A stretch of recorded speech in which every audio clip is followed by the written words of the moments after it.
Ada sebagian orang berpikir kalau dia sudah sholat, dia sudah taubat, dia sudah berzakat, dia sudah berzikir, maka hidupnya akan tenang, hidupnya akan senang, hidupnya akan kenyang, karena dia sudah dekat dengan Allah.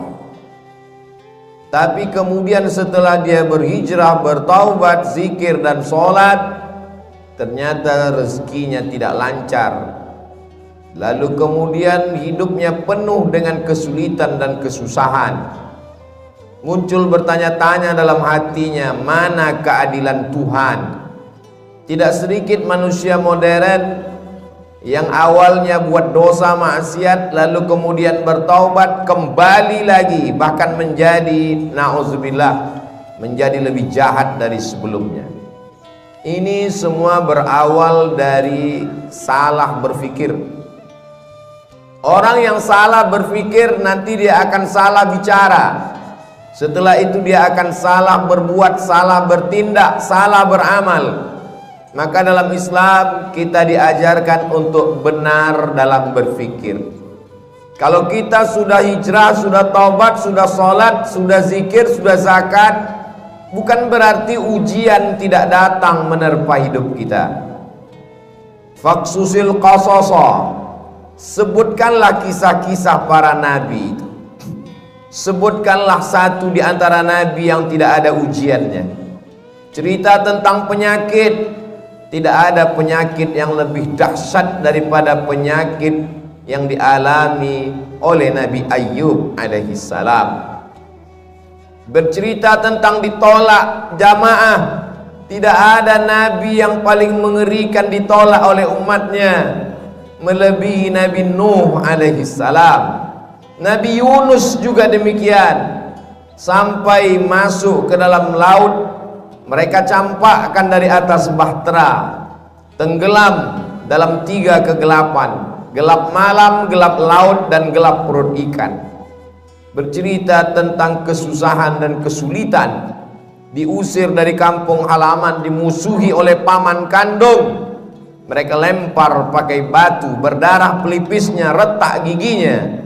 Tidak ada yang lebih hebat daripada ujian Sayyidina wa Maulana Muhammad sallallahu alaihi wasallam. Jadi kalau ada orang berpikir kalau kita sudah soleh, sudah baik, hidup ini tidak ada ujiannya, dia sudah salah berpikir. Sholatnya benar, zakatnya benar, puasanya benar, berpikirnya salah. Kesalahan berpikir itu membuat orang akan berhenti sholat. Tetangga saya yang tidak sholat, tidak pernah ke masjid, badannya sehat, rezekinya lancar, semua berawal dari kesalahan berpikir. Hidup ini adalah ujian. Ujian itu tidak hanya penyakit, ujian tidak hanya kemiskinan. Bahkan dalam Quran dikatakan wa balawnahum bil hasanat, kami uji mereka dengan yang enak-enak. Jabatan adalah ujian. Di antara yang diuji dengan jabatan adalah Nabi Daud alaihissalam. Harta adalah ujian.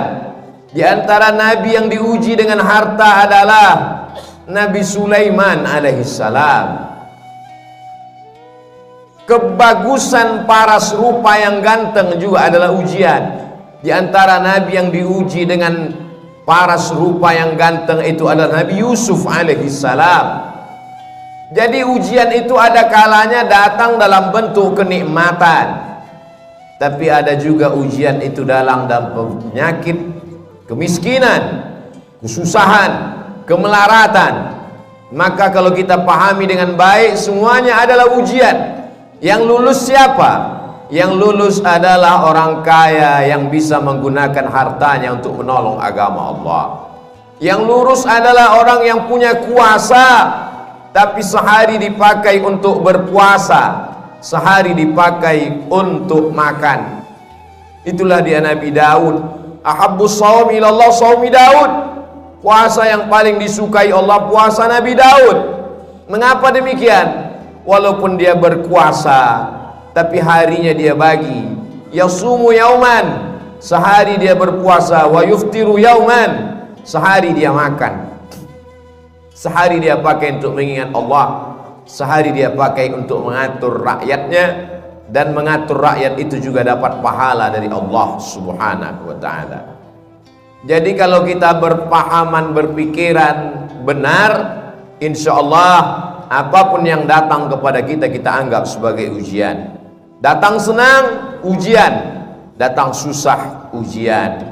Datang harta, ujian. Datang miskin juga ujian. Orang yang berharta lulus ketika harta itu tidak sampai ke dalam hatinya, hanya sampai di tapak tangannya. Dia hanya menerima, setelah itu dia kasih kembali. Terima kasih. Dia bangunkan ke pesantren, dia bangunkan ke masjid, maka dia lulus ujian harta. Orang yang miskin bagaimana lulus ujiannya? Dia bersabar, tapi dia tetap berusaha, berikhtiar. Ahlus sunnah wal jamaah tidak membiarkan diri dalam kemelaratan. Innallaha la yughayyiru ma biqaumin hatta yughayyiru ma bi anfusihim. Allah tidak merubah suatu kaum sampai mereka berusaha untuk merubah diri mereka sendiri. Gunakan potensi yang ada pada diri, jalin silaturahim, buka usaha. Tetap tidak datang keuntungan, berarti sudah ditakdirkan Allah untuk bersabar. Orang kaya bersyukur, balasannya la in syakartum la azidannakum. Kau bersyukur, ku tambah nikmat. Orang miskin bersabar, balasannya innama yuwaffas sabiruna ajrahum bighairi hisab. Orang yang sabar diberikan balasan bighairi hisab, tanpa ada yang bisa menghitungnya. Hanya Allah saja yang tahu hitungannya, balasannya. A'dadtu li'ibadiyas salihin, kusiapkan balasan untuk hamba-hambaku yang soleh. Mala a'yunun ra'at, belum pernah dilihat mata, wala udhunun sami'at, belum pernah didengar telinga, wala khatara ala qalbi bashar, belum pernah terlintas di hati manusia. Kalau sudah benar pemahaman kita bahwa nabi-nabi, rasul-rasul yang dekat dengan Allah pun diuji dengan penyakit, diuji dengan musibah, diuji dengan berbagai macam ujian, dan ada di antara mereka yang diuji dengan kekuasaan, dengan harta, dengan paras rupa. Ada di antara mereka yang diuji dengan kesakitan, kemelaratan, terusir dari kaumnya. Fahamlah kita bahwa kalau kita sholat, kita bisa kaya, kita juga bisa susah. Kalau kita sudah hijrah, sudah taubat, kita bisa sehat, kita pun juga bisa sakit. Sehingga kalau sudah hijrah, sudah taubat, datang penyakit silih berganti, datang ujian, bisnisnya jatuh, sholatnya tidak berhenti, dia tidak merajuk, tidak ngambek, tidak marah kepada Allah, karena dia tahu Allah menguji aku. Liyabluwani, Allah sedang menguji aku. Aashkur, apakah aku bersyukur? Am akfur, atau aku menjadi kufur kepada Allah Subhanahu wa ta'ala. Semua berawal dari kesalahan berfikir. Afala tatafakkarun, kenapa kamu tidak berfikir? Afala ta'qilun, kenapa tidak menggunakan akal pikiran? Tidak ada yang sulit bagi Allah Subhanahu wa ta'ala. Allah Maha Kuasa, fa'alul lima yurid. Dia berbuat sesuai kehendaknya, bukan kehendak atasannya. Dia tidak punya atasan. Wa huwa ala kulli syai'in qadir. Dia Maha Kuasa atas segala sesuatu. Tidak ada yang menguasainya. Tidak ada yang perlu membutuhkan proses waktu bagi Allah. Innama amruhu idza arada syai'an ay yaqula lahu kun fayakun. Maka ketika Nabi Ayyub alaihissalam makin parah penyakitnya, dia tidak mengeluh kepada Allah. Dia tidak mengatakan aku ini nabi, kenapa aku bisa sakit? Dia hanya berkata, Rabbi anni massaniyad-durru wa anta arhamur rahimin. Rabbi, ya Allah, anni, aku, massaniyad-durru, aku kena penyakit, wa anta arhamur rahimin, engkau maha penyayang di antara yang sayang.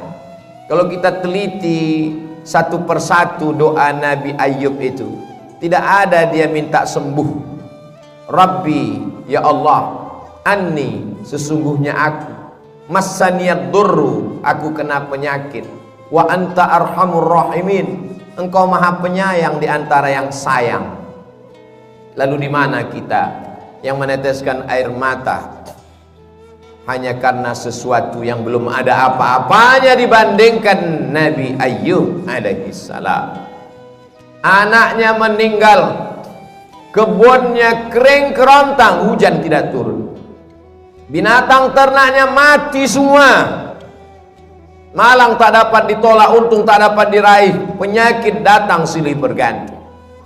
Imannya tidak berubah, dia malu meminta kepada Allah Subhanahu wa ta'ala. Begitu juga ketika Nabi Yunus alaihissalam masuk ke dalam perut ikan, dia tidak ada mengeluh, dia tidak ada meminta kepada Allah, dia hanya berkata la ilaha illa anta subhanak inni kuntu minadh dhalimin. Sekarang kita teliti satu-satu perkata doanya itu. La ilaha, tiada Tuhan, illa anta, melainkan engkau, subhanak, maha suci engkau, inni, sesungguhnya aku, kuntu minadh dhalimin, aku termasuk orang yang zalim.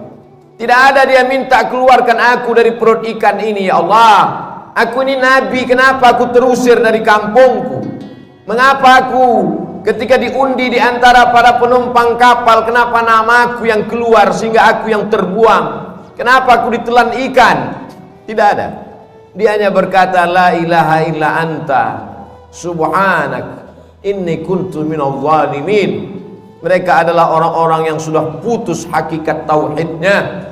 Bagi mereka diikuti umat dengan tidak diikuti sama saja. Antara senang dengan lapar sama, karena yang memberikan kenyang juga dia, yang memberikan lapar juga dia. Hari ini begitu banyak orang yang berkata alhamdulillah ketika kenyang, lupa kepada Allah saat lapar. Atau ada juga terjadi sebaliknya, waktu lapar ingat Allah, setelah kenyang lupa kepada Allah. Yang kau minta saat kau susah, dia juga yang kau minta saat kau lapar. Yang kau minta saat kau senang, dia juga yang kau sembah saat kau susah. Allah, qul huwallah, dialah Allah. Tidak ada Tuhan baik, tidak ada Tuhan jahat. Seperti mereka yang mengatakan ada Tuhan yang baik, ada Tuhan yang jahat. Banyak sekali Tuhan-Tuhan yang disembah. Dalam Islam kita hanya meyakini la ilaha illallah, dialah yang maha baik. Kalau ada sesuatu yang tidak menyenangkan kita datang menimpa kita, menurut kita itu tidak baik, tapi menurut Allah itu baik. Hubungan kita dengan Allah dibangun dengan dua cara. Yang pertama husnuzan, kita sudah berusaha all out, mengerahkan segenap potensi diri, terjadi tidak sesuai dengan yang diinginkan, kita hanya mampu berhusnuzan kepada Allah. Berarti Allah punya rencana yang lebih baik, yang lebih indah daripada rencana kita. Puncak daripada hubungan pada Allah adalah ridha. Makanya sebelum matahari terbit, di awal hari kita sudah mengatakan raditu billahi rabba, aku ridha kepada engkau ya Allah. Apapun yang kau berikan kepada aku ridha. Kau berikan sehat, aku ridha.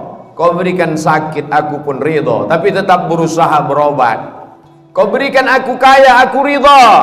Kau berikan susah, aku tetap juga ridha, namun tetap berusaha, berikhtiar, membuka segala usaha. Orang yang masuk ke dalam surga itu nanti ditanya Allah, ya ahlal jannah, hai penghuni surga, kamu sudah mendapatkan semua balasan, mau apa lagi? Penghuni surga menjawab, ada satu yang belum kami dapat. Apa? Ridhaka, kami belum dapat ridhamu. Yang lain kami sudah dapat. Kata Allah, yang dapat ridhaku cuma satu, orang yang ridha menerima takdir. Maka maqam yang paling tinggi adalah maqam ridha. Nabi Muhammad sampai ke maqam itu. Wala saufa yu'tika rabbuka fatarda. Allah memberikan apapun yang kau mau. Kenapa? Karena engkau ridha. Man lam yarda biqada'i, siapa yang tidak ridha menerima takdirku, walam yasbir bibalai, tidak sabar menerima ujianku, falyatlub rabban siwaya, carilah Tuhan selain aku.